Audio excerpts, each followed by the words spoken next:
की पचन की हमारे बड़े भाई farmer deputy chief minister farmer home minister जनाब मोहम्मद महमूद अली साहब गौरवनीय माजी मंत्रिवर्युలు పెద్దలు అన్న తలసాని శ్రీనివాస్ యాదవ్ గారు ఈ నియోజకవర్గ ఈ మరొక ఇన్ఛార్జ్ గారు సోదరులు ఎమ్మెల్సీ ఎంఎస్ ప్రభాకర్ రావు గారు नामपल्ली नियोजकवर्ग बाजू सदस्य आनंद कुमार गौड़ गारू आज इतने रात के यहाँ पे शामिल इतनी बड़ी संख्या में शामिल हमारे भाई बहन अन्ना को अलग अलग अक्का చెల్లెల को పేరు పేరున అందరికీ కూడా హృదయపూర్వక నమస్కారం आप सबको मैं अपना सलाम पेश करता हूँ ఇంత రాత్రైనా ఇంతసేపు ఓపికగా ఉన్నందుకు మీ అందరికీ హృదయపూర్వకంగా ధన్యవాదాలు మరి మీకు తెలుసు సరిగ్గా 4.5 నెలల కిందట ఇదే నోబెల్ చౌరస్తాలో మనం ఆనాడు ఆనంద్ కుమార్ గౌడ్ గారు పోటీ చేస్తున్నప్పుడు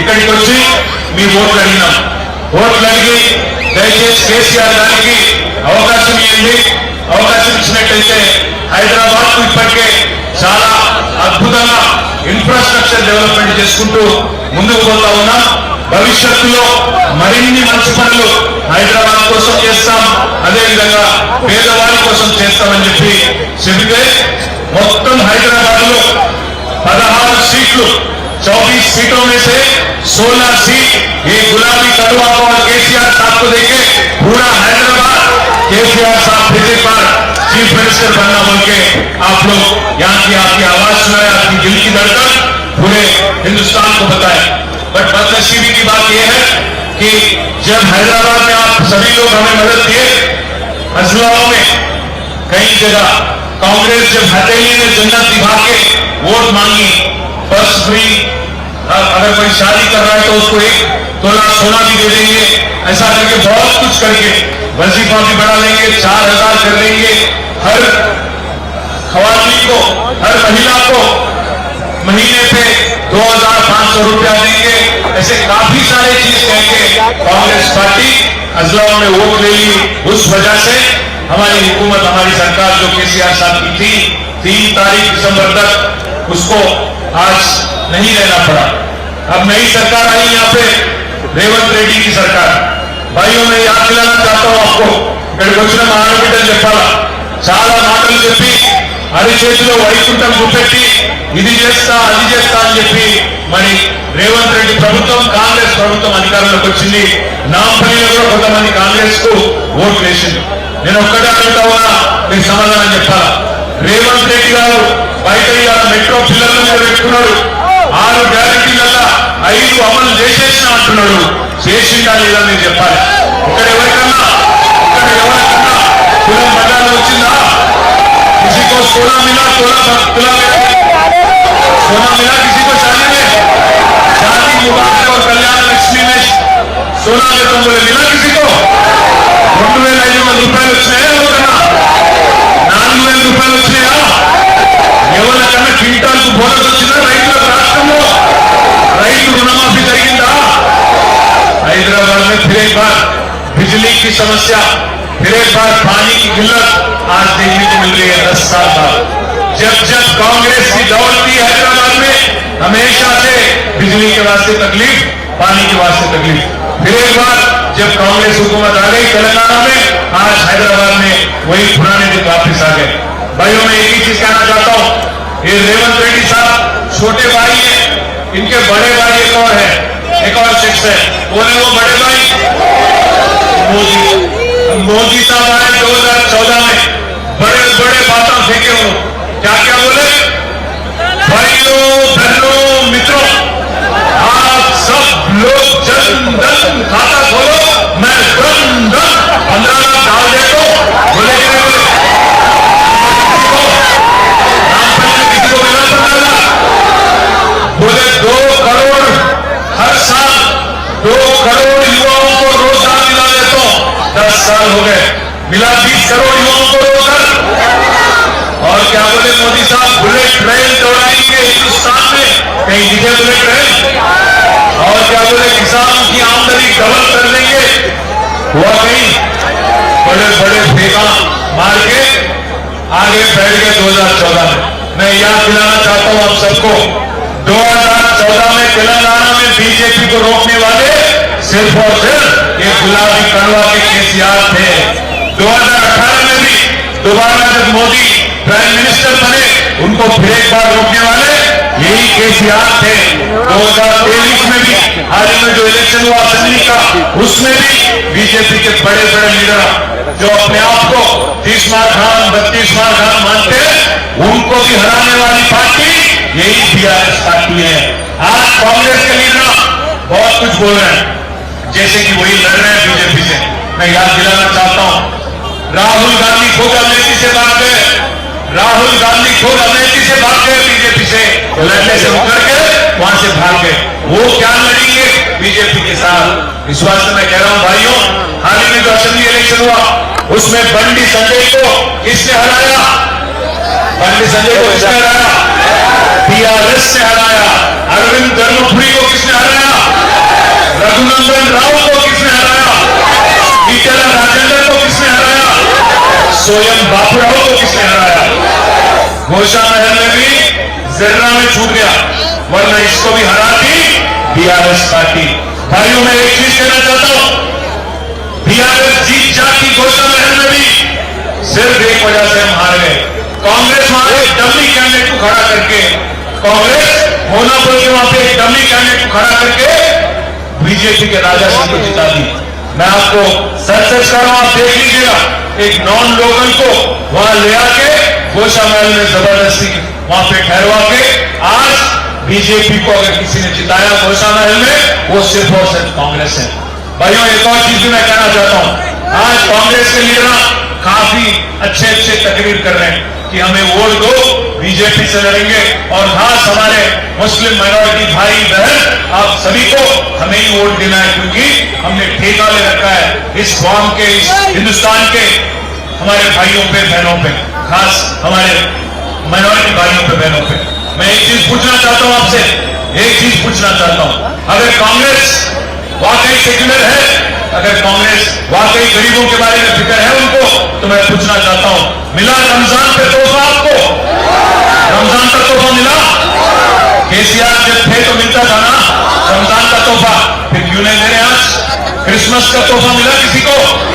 ना क्रिश्चियंस को क्रिसमस गिफ्ट मिला, ना हमारे मुसलमान भाइयों को बहनों को रमजान का तोहफा नहीं मिला, ना हिंदू बहनों को कल बतुकम्मा दशहरा के दिन साड़ी भी नहीं मिलेगा, क्योंकि रेवंत रेड्डी साहब काफी क्लियर है, क्योंकि रेवंत रेड्डी काफी क्लियर है, वो नहीं रहेंगे कांग्रेस में आगे जाके, वो खुद जाएंगे बीजेपी में। आप मेरी बात लिख के रख लो, क्या हो रहा है एक बार तेलंगाना की रियासत में, एक बार सोचो आप। ऊपर राहुल गांधी बोलते, राहुल गांधी दिल्ली में बोलते चौकीदार चोर है, क्या बोलते? चौकीदार चोर है। कौन है चौकीदार? कौन है भाई चौकीदार? नाम चौकीदार कौन है? मोदी। मोदी चौकीदार चोर है बोलते राहुल गांधी। यहां पे रेवंत रेड्डी क्या बोलते? नहीं नहीं नहीं, चौकीदार चोर नहीं है, चौकीदार हमारे बड़े भाई, बड़े भाई एकत्र होते। वहां पे राहुल गांधी बोलते गुजरात मॉडल बेकार है, यहां पे रेवंत रेड्डी बोलते नहीं नहीं नहीं, गुजरात मॉडल शानदार है, उसी रास्ते पे हम भी चलेंगे, ले चलेंगे तेलंगाना को। राहुल गांधी बोलते गौतम अदानी फ्रॉड है, गौतम अदानी चोर है। रेवंत रेड्डी बोलते गौतम अदानी फ्रॉड नहीं है, गौतम अदानी हमारे फ्रेंड है, दावोस में जाके अलाई बलाई करके उसके साथ अंडरस्टैंडिंग तेलंगाना में इन्वेस्टमेंट लगाने के वास्ते उसके साथ दस्तखत करके आते। राहुल गांधी दिल्ली में बोलते कि कोई लिकर स्कैम हुआ ही नहीं, अरविंद केजरीवाल को अरेस्ट करना गलत है। रेवंत रेड्डी साहब यहां पे बोलते कि लिकर स्कैम हुआ, केसीआर की बेटी कविता को मोदी ने जो गिरफ्तार किया मोदी ने, वो सही है। मैं इसलिए पूछना चाहता हूं, ये आदमी रेवंत रेड्डी किसके रास्ते पे चल रहा, किसके नक्शे कदमों पे चल रहा? एक बार सोच लीजिए आप। बड़ा भाई 2014 में धोखा दिया, छोटा भाई 2023 में धोखा दिया। भाइयों बहनों मैं इतना ही कहना चाहता हूं आपसे, क्योंकि बहुत लेट हो गया। हमारे सिकंदराबाद के टाइगर है, हमारे पद्माराव साहब सिकंदराबाद के 24 घंटा आवाम के बीच में रहने वाले लीडर है पद्माराव साहब। आप रात के 2 बजे भी जाएंगे, मिलेंगे पद्माराव साहब। मैं पद्माराव साहब से गुजारिश करता हूं, मैं पद्माराव साहब से गुजारिश करता हूं, मुझे भी मालूम है, आपको भी मालूम है, जो लोग आप पे आज खड़े होकर आपके इलेक्शन में आपके खिलाफ लड़ रहे हैं, किशन रेड्डी और दानव नागेंद्र, उनको भी मालूम है कि आगे आने वाले दिन 4 तारीख जून के दिन सिकंदराबाद के एमपी बन रहे हैं हमारे पज्जन्ना, हमारे पद्माराव साहब। मैं इसलिए रिक्वेस्ट कर रहा हूं, मैं इसलिए हमारे पज्जन्ना से रिक्वेस्ट कर रहा हूं, पज्जन्ना नामपल्ली में हमारा एमएलए नहीं है, फिलहाल यहाँ का एमएलए टीआरएस का एमएलए नहीं है। इसलिए मेरी गुजारिश आपसे है कि आप सिकंदराबाद एमपी बनने के बाद आपकी एमपी कैंप ऑफिस होना चाहिए, नामपल्ली में होना चाहिए। यहीं पे अपना कैंप ऑफिस लगाओ, यहीं पे आपके जितने गरीब भाई हैं बहन हैं उनकी खिदमत करो, क्योंकि आपको रात रात जगने की आदत है।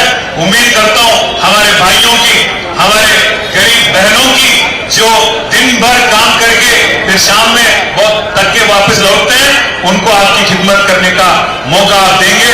एक और बात मैं कहना चाहता हूं, किशन रेड्डी साहब जो आज यहाँ के अभी फिलहाल एमपी हैं बीजेपी के, मैं पूछना चाहता हूं, कभी देखे आप उनको कभी नामपल्ली में? 5 साल में कभी दिखे किशन रेड्डी आपको? एक बार तो मेरे को दिखे भाई, कब दिखे मालूम? कोरोना के टाइम कुरकुरे पैकेट बांटते हुए दिखे एक बार, एक ही बार, उसके अलावा कभी नहीं दिखे। गुड़ी मानकापुर में जाके एक सिंटेक्स टैंक ओपन करेंगे हाल ही में।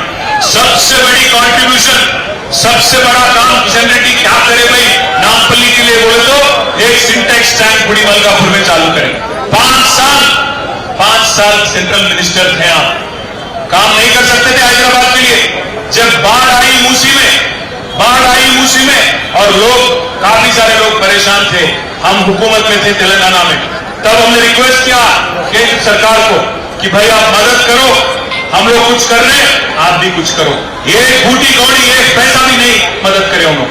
मेट्रो बन रही थी हैदराबाद में, हम गुजारिश करें केंद्र सरकार से, मोदी सरकार से कि भाई कुछ मदद करो, किशन रेड्डी साहब आप सेंट्रल मिनिस्टर हो, मदद करो। एक पैसा तक नहीं दिए। इसलिए मैं पूछना चाहता हूं, अगर मोदी को सबक सिखाना है, बड़ा भाई मोदी को और छोटा भाई रेवंत रेड्डी को सबक सिखाना है, जो 6 गारंटी 5 गारंटी जो बकवास जो फेंक के आज एक प्राइम मिनिस्टर बन गया, दूसरा एक चीफ मिनिस्टर बन गया, दोनों को अगर एक ही बार सबक सिखाना है तो 13 मई को निकलिए बाहर और नामपल्ली हल्के से भी आप बहुत बड़ी तादाद से आप वोट दीजिए, हमारे कार के निशान पे वोट देके पज्जन्ना को जिताइए। असली सेक्युलर लीडर है, नागेंद्र जैसे लीडर नहीं है, दल बदलू आदमी नहीं है। कल जाके नागेंद्र को अगर आप वोट देंगे, भाइयों मैं आपको चेतावनी देना चाहता हूं, होशियार करना चाहता हूं। नागेंद्र 3 महीने पहले जीते थे गुलाबी कंडवा पहन के, अब चले गए कांग्रेस में। अगर फिर आप वोट देंगे तो फिर जाएंगे बीजेपी में 3 महीने के बाद।